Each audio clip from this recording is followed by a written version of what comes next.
আসসালামু আলাইকুম প্রিয় নবম দশম এবং এসএসসি শিক্ষার্থীবৃন্দরা, আশা করি তোমরা সকলেই ভালো আছো।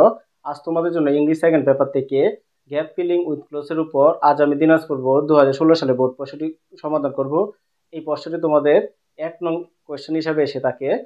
আমরা এই প্রশ্নটি খুব ভালো করে অর্থ এবং রুল সহকারে ব্যাখ্যা করব, যেন তোমরা ক্লাসটি দেখলে সহজে বুঝতে পারো। দেখো এখানে কি বলছে, ফিল ইন দ্য ব্ল্যাঙ্ক, শূন্যস্থান পূরণ করো, উইথ দ্য ওয়ার্ড শব্দ নিয়ে, ফ্রম দ্য বক্স বক্স থেকে।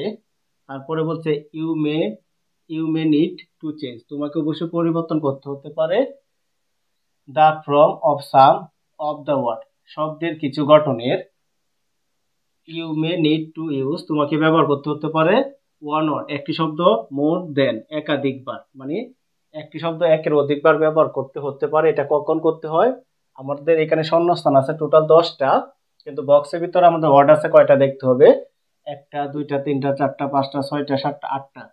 আমাদের শূন্যস্থান আছে 10টা, কিন্তু বক্সের ভিতরে ওয়ার্ড আছে 8টা। তার মানে কি, এখানে যেহেতু 10টা আছে, আমার ওয়ার্ড আছে 8টা, তাহলে একটা শব্দ একের অধিকবার ব্যবহার হতেই পারে।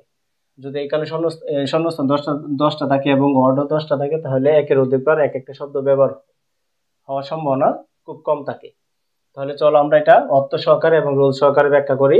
দেখো, ট্রাভেলিং ভ্রমণ হ্যাজ রয়েছে এ বেনিফিশিয়াল, একটি উপকারী প্রভাব, our mind one our mind, আমাদের মনের উপর। তো এখানে হবে প্রভাব, ইংলিশ ইনফ্লুয়েন্স, এখানে হবে ইনফ্লুয়েন্স। ইনফ্লুয়েন্স অর্থ হচ্ছে প্রভাব। এখানে রুলসটা কিছু আগে আমরা অর্থটা ব্যাখ্যা করি। দেখো পুরো অর্থটা হচ্ছে এরকম, ভ্রমণের রয়েছে একটি উপকারী প্রভাব আমাদের মনের উপর। এখানে দেখো রুলসটা কি হবে, রুলসটা হবে এই যে বেনিফিশিয়াল, এটা অ্যাডজেক্টিভ শব্দ। অ্যাডজেক্টিভ শব্দের পরে সবসময় মনে রাখবে নাউন বসে।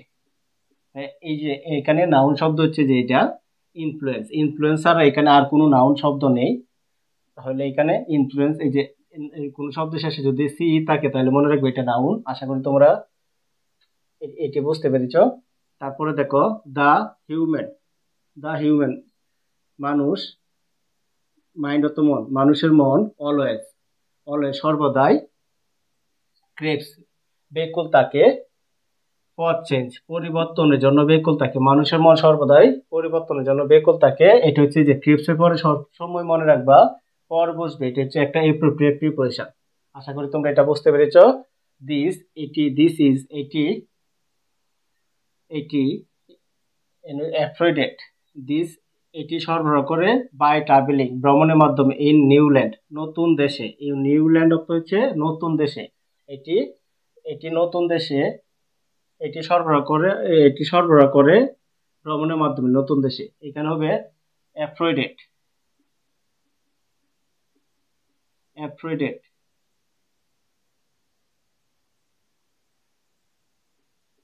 এখানে ভার্বের ফার্স্ট পার্টিসিপল হবে। কি কারণে হবে দেখো, একটা সেন্টেন্সের মধ্যে দেখবা যদি দুইটা ভার্ব থাকে, একটা যদি ভার্বের সাথে আইএনজি হয় আর একটা ভার্বের সাথে ভিত্তি হয়, মানে ভার্বের ফার্স্ট পার্টিসিপল হয়।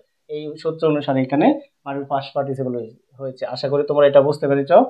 তারপরে দেখো there is no, there is none, ও এমন কেউ নেই যে, ডাজ নট ফিল অনুভব করে না, থ্রিল রোমাঞ্চ, অফ জয় আনন্দের রোমাঞ্চ। দেখো এটা একটা ফ্রেজ, এখানে আমরা একটা দা বসবে। এই রুলসটা তোমাদের খুবই গুরুত্বপূর্ণ।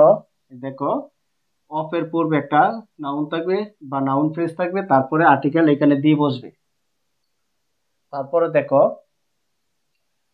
এট দ্য নিউ সাইট, এবং এট দ্য নিউ সাইট নতুন দৃশ্য, এন্ড এক্সপিরিয়েন্স এবং অভিজ্ঞতা, নতুন দৃশ্য এবং অভিজ্ঞতা। তোমরা মনে রাখবে এন্ড এর আগে যে জাতীয় শব্দ বসবে, এন্ড এর পূর্বেও এন্ড এর পরেও সমজাতীয় শব্দই বসাতে হবে।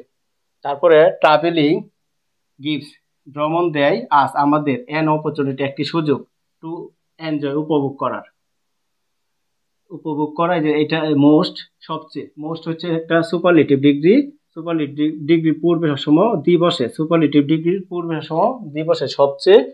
চার্মিং রোমাঞ্চকর, রোমাঞ্চকর সিন মানে দৃশ্য, রোমাঞ্চকর দৃশ্য, অফ নেচার প্রকৃতির রোমাঞ্চকর দৃশ্য।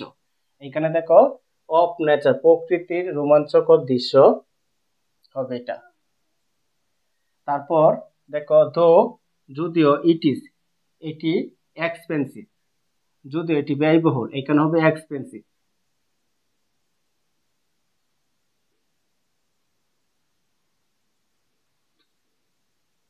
এক্সপেন্সিভ যদি এটি ব্যয়বহুল। দেখো এটি হচ্ছে ইজ হচ্ছে লিঙ্কিং ভার্বের পরে সর্বদাই অ্যাডজেক্টিভ বসে, তাহলে এক্সপেন্সিভ শব্দটা হচ্ছে অ্যাডজেক্টিভ। তারপরে এই যে একটা দেখো কমা আছে, এই কমাটা হবে তবে ইট ক্যান ব্রিং, এটি আনতে পারে এ চেঞ্জ একটি পরিবর্তন, বোথ উভয়ের মধ্যে, ইন বডি হচ্ছে শরীর এন্ড এবং মাইন্ড মনের মধ্যে, শরীর এবং মনের মধ্যে, এন্ডের আগে যে শব্দ বসবে এন্ডের পরেও সমজাতীয় শব্দ বসবে, মানে অর্থটা কাছাকাছি থাকবে শরীর এবং মনের। দাস এইভাবে ট্রাভেলিং ভ্রমণ ক্যান হেল্প সাহায্য করতে পারে ওয়ান টু কমপ্লিট একজনকে সম্পূর্ণ করতে হিজ হিজ নলেজ তার জ্ঞান, and can be a perfect man. এখানে দেখো ম্যান টু সিঙ্গুলার, এখানে সিঙ্গুলারের পূর্বে কি বসে, আর্টিকেল এ বসে, পারফেক্ট ম্যান এবং একজন মানুষকে পরিপূর্ণ জ্ঞানী হতে সাহায্য করে। আশা করি প্রিয় শিক্ষার্থীবৃন্দ আমার ক্লাসটি তোমরা বুঝতে পেরেছো। যদি আমার ক্লাসটি তোমাদের ভালো লেগে থাকে তাহলে অবশ্যই আমার চ্যানেলটি সাবস্ক্রাইব করবে, লাইক শেয়ার কমেন্ট অবশ্যই করে নেবে এবং নতুন নতুন বন্ধুদের কাছে আমার ভিডিওগুলো শেয়ার করবে। আসসালামু আলাইকুম।